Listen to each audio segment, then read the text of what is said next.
BC reservation కోసం పోరాడాలని రాష్ట్ర కాపు JAC సమావేశం తీర్మానించింది.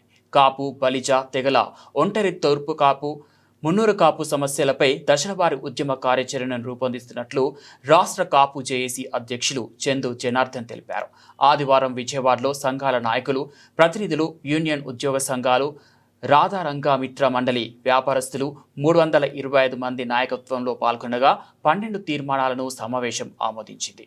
తీర్మానాలు కాపు తెగల బలిజ ఒంటరి కులాలకు ప్రత్యేక బీసీ రిజర్వేషన్ కల్పించాలని, సమస్యల పరిష్కారం కోసం దశలవారీ ఉద్యమం, జిల్లా, డివిజన్, మండల స్థాయి సమావేశాల అనంతరం విజయవాడ, రాయలసీమ, ఉత్తరాంధ్ర ప్రాంతాల్లో బహిరంగ సభలు, రాష్ట్రంలో కాపు వర్గాలపై జరిగే దాడులను అరికట్టాలని, కృష్ణా జిల్లాకు ఐకాన్ బ్రిడ్జ్కు స్వర్గీయ వంగవీటి మోహనరంగ పేరు నామకరణం చేయాలి, కృష్ణదేవరాయలు జయంతిని ప్రభుత్వం అధికారికంగా నిర్వహించాలి.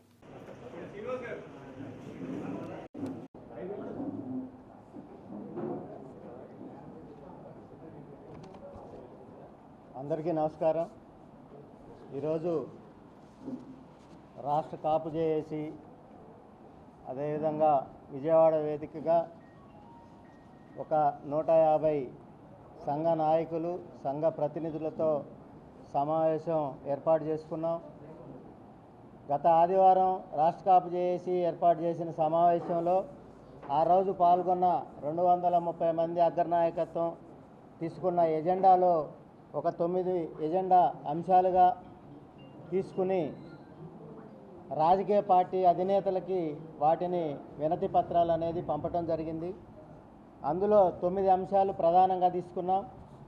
ఆయా అంశాలు కాపు, తెలగ, బలిజ ఒంటరి కులాలకు ప్రత్యేక బీసీ రిజర్వేషన్, అదేవిధంగా మా వర్గాల మీద జరిగే దాడులను, కాపు వర్గాలు, కాపు బలిజ వర్గాల మీద జరిగే దాడులను అరికట్టే విధంగా రాష్ట్ర ప్రభుత్వం చర్యలు తీసుకోవాలనేది ప్రత్యేకమైన డిమాండు.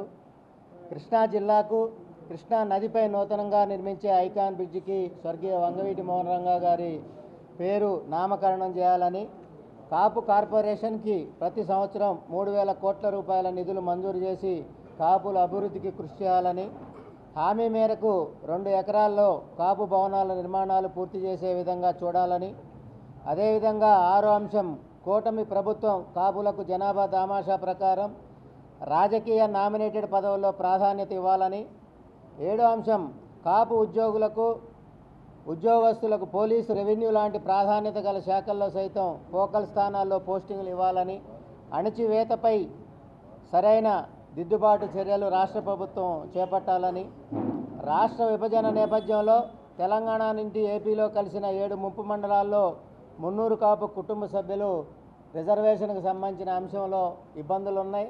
అదేవిధంగా వాళ్ళకి సర్టిఫికెట్ @ తెలంగాణ అని మున్నూరు కాపు సర్టిఫికెట్ ఇస్తూ ఉంటుంది. అదేవిధంగా